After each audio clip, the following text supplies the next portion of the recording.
घंटे भर से पति पत्नी लड़ रहे थे। दोनों बच्चे चुपचाप सहमे हुए माता पिता की लड़ाई देख रहे थे। अंत में पत्नी ने रोते हुए कहा, मैं अपने मायके जा रही हूँ।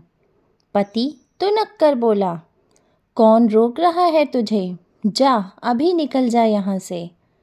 वह आंसू पोंछते हुए कपड़े बैग में डालने लगी। उसे बैग में कपड़े डालते देखकर पति का गुस्सा फुस हो गया, मगर फिर भी वह जोश में बोला, मायके तो जा रही हो, मगर सर्दी में बच्चों को कुछ हो गया तो देख लेना, मुझसे बुरा कोई नहीं होगा। वह एक हाथ से आंसू पोंछकर गुस्से में बोली, तुम्हें मेरे बच्चों की चिंता करने की कोई ज़रूरत नहीं है। अब मैं कभी भी लौट कर नहीं आऊँगी। इतना सुनकर पति चुपचाप बाहर बरामदे में जाकर बैठ गया। उधर पत्नी कपड़ों का बैग में धीरे धीरे डाल रही थी।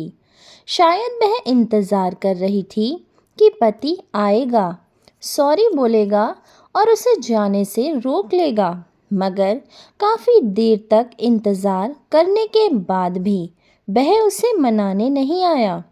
हार थककर वह बैग और बच्चों को लेकर घर से निकल गई।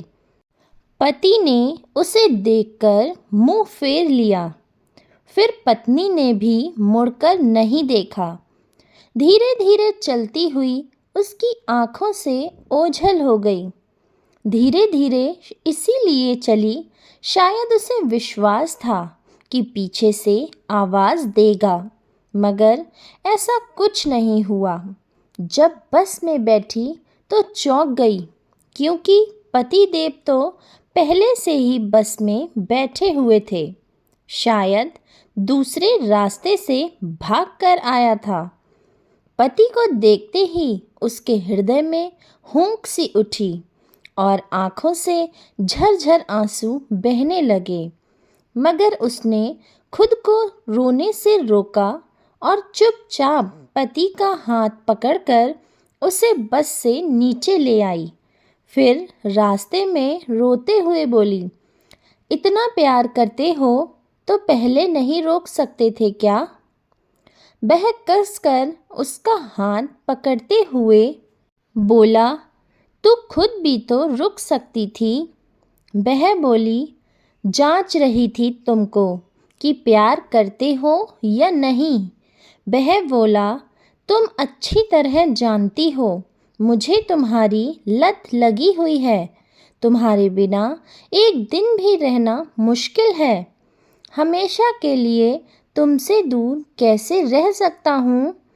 इतना सुनते ही पत्नी का दिल जोर से धड़कने लगा। फिर एक मीठे एहसास के साथ शांत हो गया। फिर बेचारों एक कुल्फ़ी की रेहड़ी पर रुककर हंसते हुए कुल्फ़ी खाने लगे। यह छोटी सी कहानी आपको कैसी लगी हमें कमेंट करके ज़रूर बताएं। ऐसी ही और कहानियों के लिए हमारे चैनल को सब्सक्राइब करना बिल्कुल ना भूलें।